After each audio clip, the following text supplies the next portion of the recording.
Breaking news, everything is bad. It's just as terrible as you imagined, and probably worse. With more, we go to Tom Lee Cruz. Tom Lee. We're all in danger, Dan Lee. Jesus Christ, what can we do? Absolutely nothing. It was good knowing you, Tom Lee. I can't say the same. That was unnecessary. News on the screen feels like some bad rerun. Faces talk loud.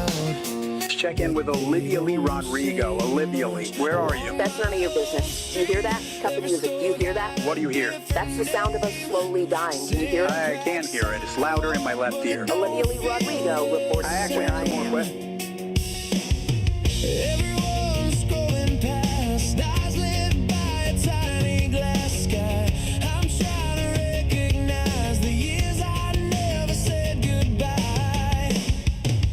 Where are we now?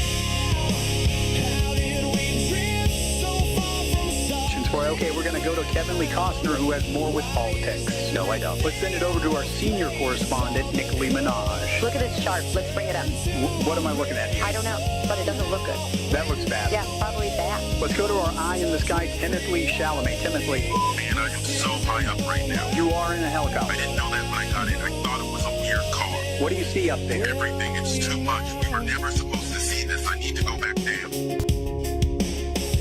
I hear my dad's voice echoing a worn-out song. Tells me hold fast, but the lines all moved along. Kids grow up fast, learning new rules every day. Change comes. And we're back. We're going now to Frankly Sinatra with the weather. Frankly, it's everywhere. We won't be hearing from him anymore. Coming up, a cat learns how to water ski and then drown. I forgot the punchline. I'm searching faces for a trace of something I still recognize. Where are we now? How did we drift so far from solid ground? Why is everything out of place? All the colors turn to gray somehow. When did the world lose touch with reality? This isn't the world I grew up in. Where are we now? Eastern Iowa communities. Mid-Michigan communities. We are extremely proud of the quality, balanced journalism that CBS 4 News produces. But We are concerned about the troubling trend of irresponsible, one-sided news stories plaguing our country. The sharing of biased and false news has become all too common on social media. More alarming, some media outlets publish these same fake stories without checking facts first. The sharing of biased and False news has become all too common on social media. More alarming, some media outlets publish these same fake stories without checking facts first. Unfortunately, some members of the media use their platforms to push their own personal bias and agenda to control exactly what people think, and this is extremely dangerous to our democracy. this is extremely dangerous to our democracy. This is extremely dangerous to our democracy. This is extremely dangerous to our democracy. This is extremely dangerous to our democracy. This is extremely dangerous to our democracy. This is extremely dangerous to our democracy. This is extremely dangerous to our democracy. This is extremely dangerous to our democracy. This is extremely dangerous to our democracy. This is extremely dangerous to our democracy. This is extremely dangerous to our democracy. This is extremely dangerous to our democracy. This is extremely dangerous to our democracy. This is extremely dangerous to our democracy. This is extremely dangerous to our democracy. What is up? I'm sorry it took so long to get on here tonight. I was trying to throw some stuff together real quick, and I was fighting some mic issues that I hope are now fixed. I had a lot of cracking and stuff in the background, and I think I got it straight. I hope I got it straight. Guess we'll find out sooner than later though, right? So anyway, it is January 16th, 2026. It is another day gone by. It's Friday. Hope everyone had a good Friday. So we have some news to catch up on. I was trying to do a stream last night, but with the mic problems I was having and trying to figure it out, obviously that didn't happen. So yeah, we're doing it today. I'm trying to do these every day, but you know how that goes. Have some few things to get into. Plus, towards the end, I have a tribute for Greg Biffle and his family. They had kind of a memorial thing today in Mooresville, North Carolina, and that's actually what I was putting together and why it took me a little longer to get on here tonight. So, anyway, we'll do that at the end of what we have going on here. So, change this around a little bit. Anyway, so let's see. What do we have in the news that you might not know about? Well, let's check it out. So the new Canadian Prime Minister was in China recently, within the last few days, and apparently it's the first time one's been there in the last, I don't know, couple decade, whatever the hell it is. But it's interesting what he said, and I'd like to share that with you right now, and you can tell me your thoughts on it. Mine is the first visit of a Canadian Prime Minister to China in nearly a decade. The world has changed much since that last visit. And I believe the progress that we have made in the partnership sets us up well for the new world order. Yeah, so that's something, right? The new world order. You know, it's funny. It wasn't but like what? Shit. Probably maybe 5-10 years ago, maybe. That was just a conspiracy theory. It was a myth. And look, I mean, people are openly talking about it now, but I don't, I need to look up actually what their definition of new world order really is, because I'm not 100% sure. I don't know what they got in their minds. I don't think they know. But it's definitely something worth looking into, I think.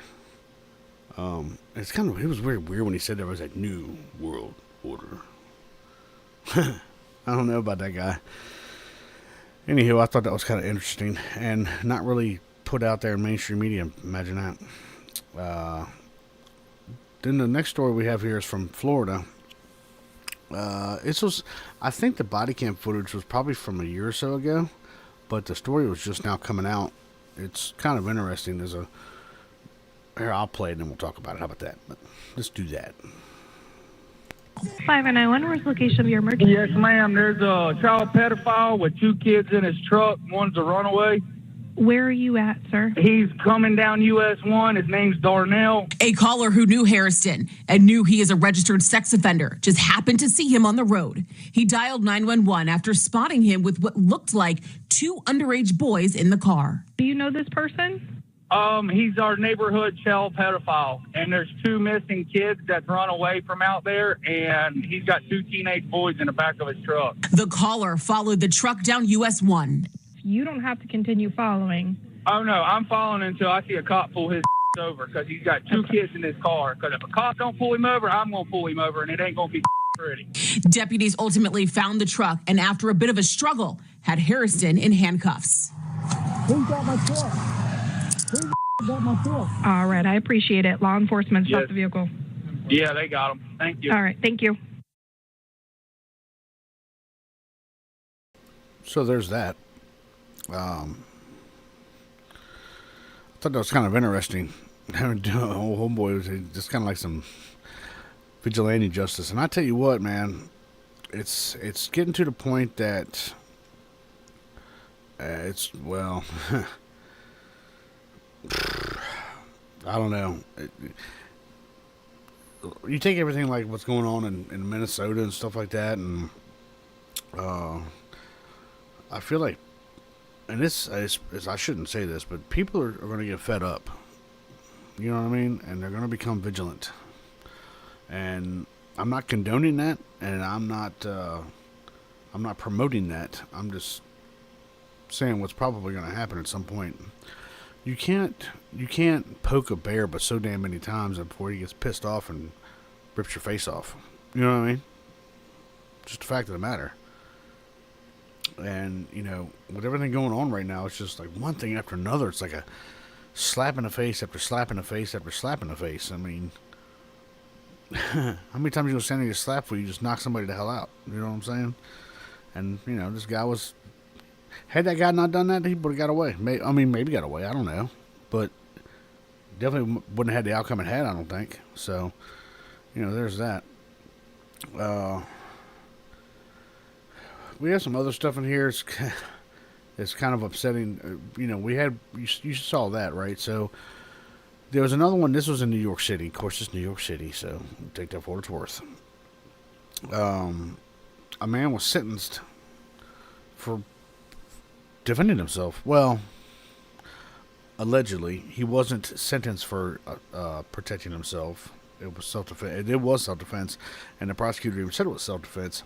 However, he had a gun in New York City. Well, actually, he had an arsenal of... I wouldn't say arsenal. The guy was an old retired guy. He's probably a collector. Whatever. And now he gets to spend time in jail because of that. For being a collector. I'll play you a story right now. It's kind of a messed up thing, and I don't think the guy... He took a plea, which I think was a bad idea. I think he got scared into taking a plea, and... I don't know. He got a bad deal, I think. Personally, that's what I think, so... But, I'll show you what I'm talking about right here. It's a bad deal. Let me show you.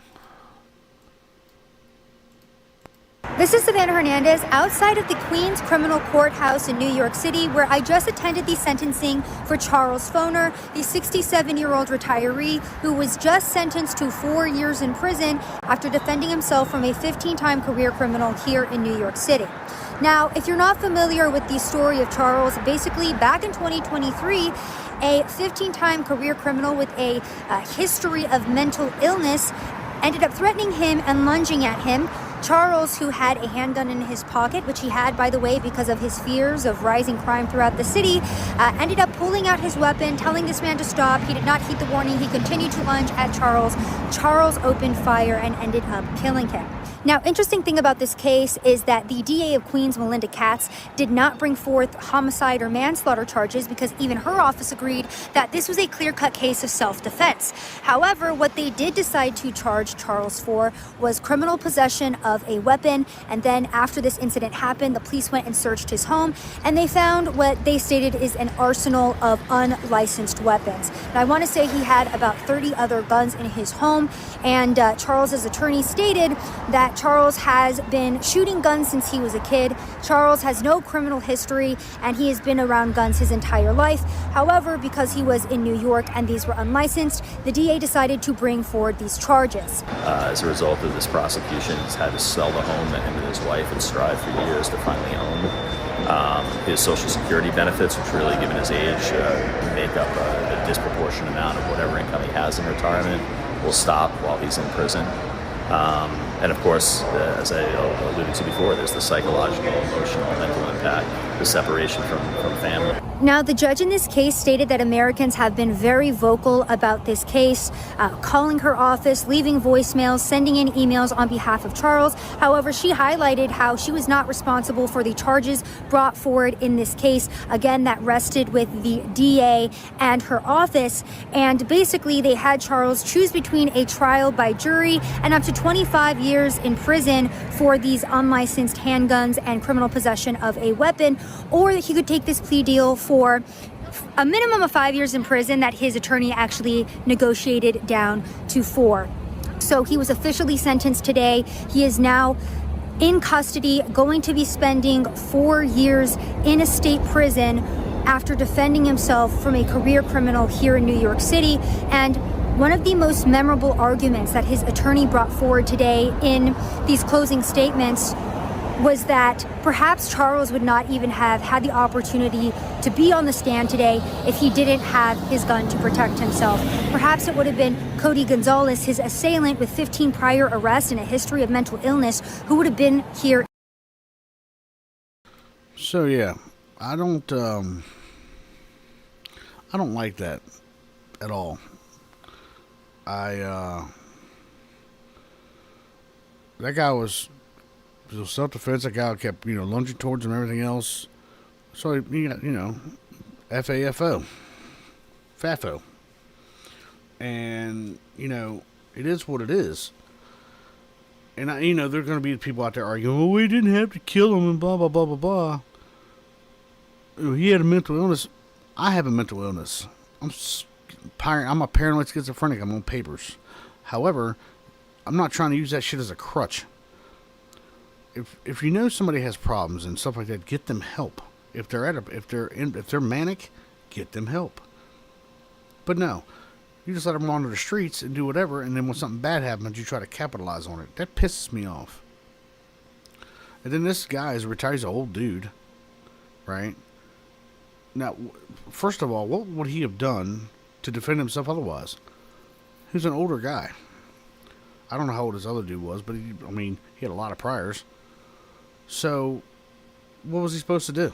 Just stay there and get his ass whipped, or let him, be taken out? That's bullshit. And, I don't know. That prosecutor ought to be ashamed. See, and they didn't charge him for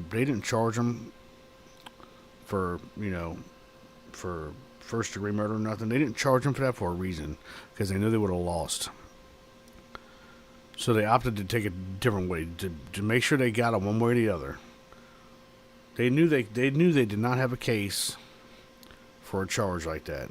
So what they did the next best thing and charged them for having unregistered weapons. What a crock of shit. That's the justice system for you. It's a crock of shit. I feel bad for the guy and his family. They had to sell their house that they worked so hard to get and everything else. And, at the age that man is now, there's a possibility that he might not come out of that place still breathing. That's a fact. And and all he did was protect himself. I don't know where he was walking home, whatever the hell he was doing, I don't know. And he got run up on by some person that obviously had some issues, but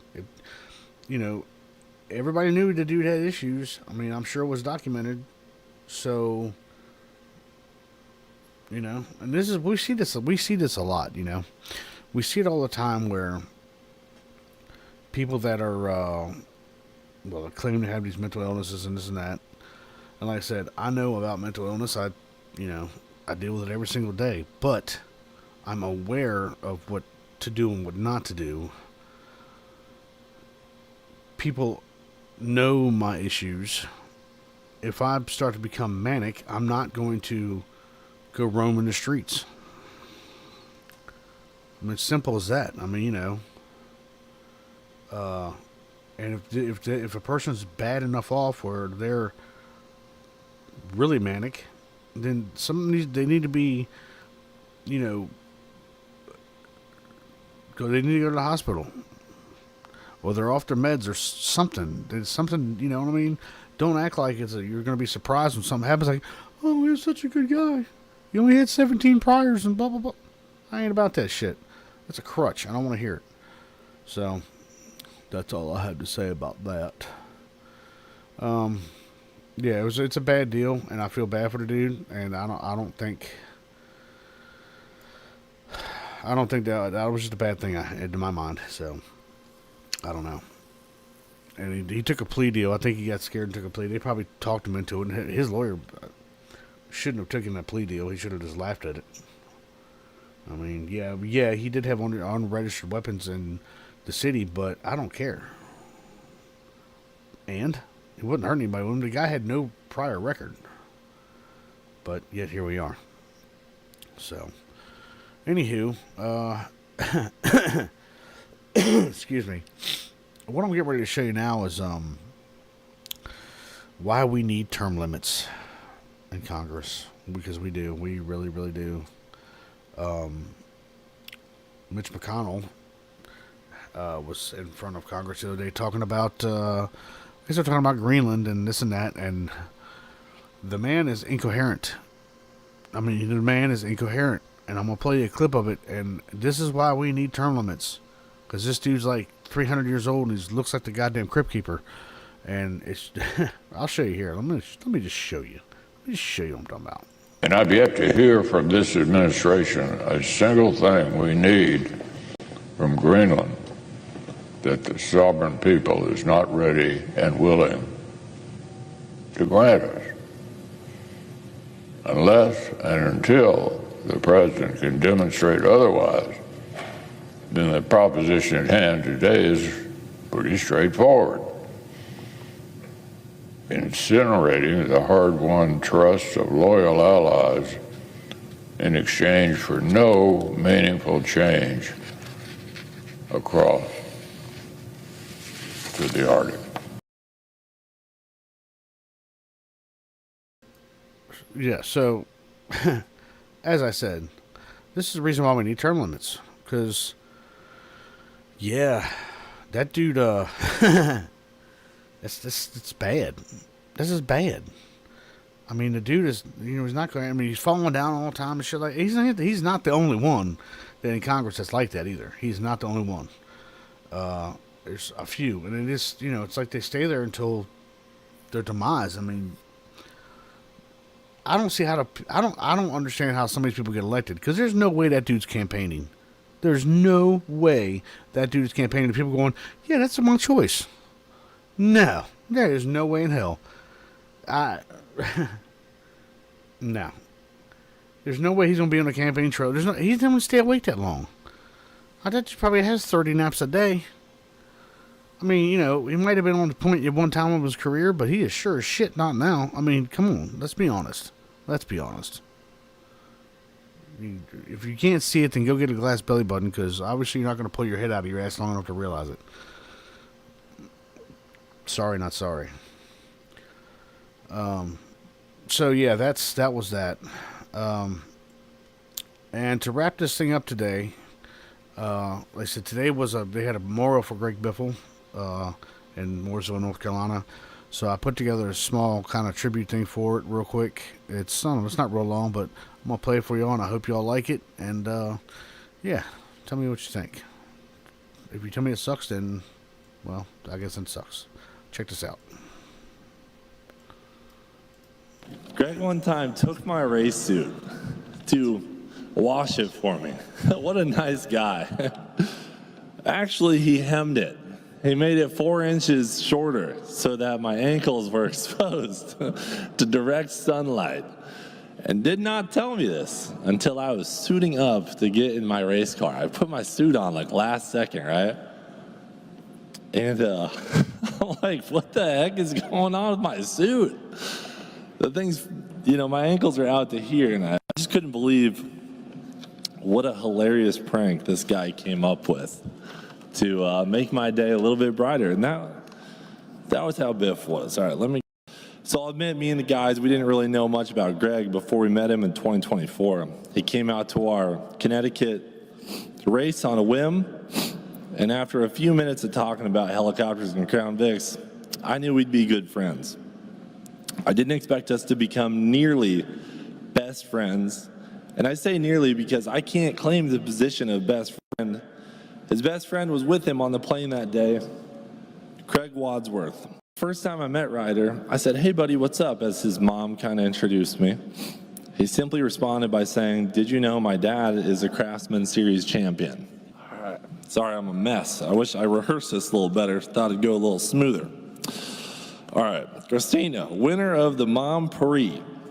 She was truly a special woman.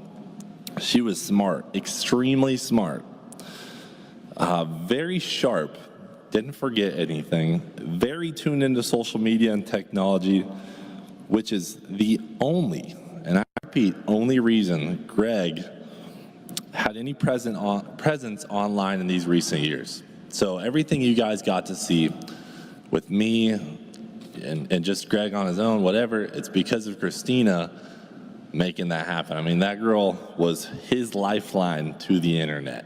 Greg had his priorities pretty dialed in, I would say, as an outlooker, looking out from the outside in. And I don't want to speak for him, but I'm pretty sure these are his priorities in life. And you can cheer for the order if you think it's right, okay? Number 1, God. There you go. Number 2, family. That's a good one, right? Number 3, helping other humans. Number 4, Facebook Marketplace. Anybody? There we go. Number 5, Glamis, sand dunes. Number 6, turning left. Love that. And number 7, being an American badass. All right, that's good on the stories. I got a lot more. All right. Greg was hilarious. He was kind, a great racer, and an amazing father. He cared about everyone. He was welcoming and so inclusive to anybody around him. If you were standing in a group of people and you were you didn't know Greg at all, he would take a second to say something, say hello, introduce himself.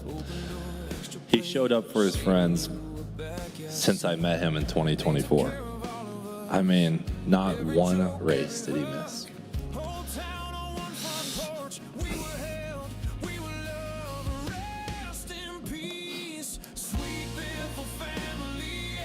We've all been saying, be like Biff, since we lost our hero. And what does that mean? That means to take opportunities when you see them. Whether you're taking the opportunity to pass somebody on the track, or getting off your couch and chasing a dream you've only been talking about for the last 5 years. It means showing up for your friends and family. It means using your heart to make the world a better place. It means being generous whenever you can and helping other humans when they're down. That is what it means to be like Biff. So spread the word. Be like Biff. Rest in peace to the Biffle family, Craig, and the Duttons.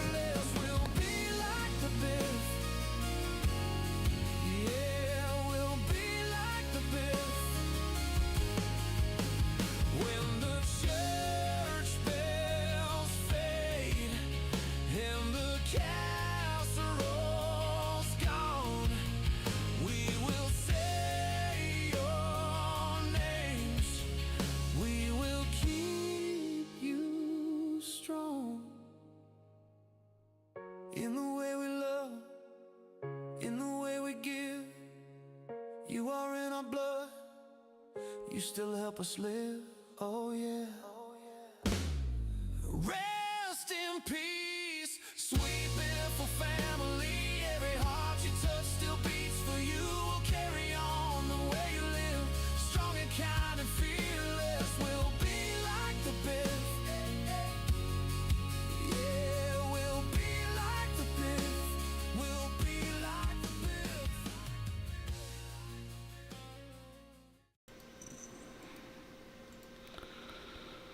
So yeah, I kind of just threw that together at last minute when I noticed when I saw it. I wanted to throw this together, and I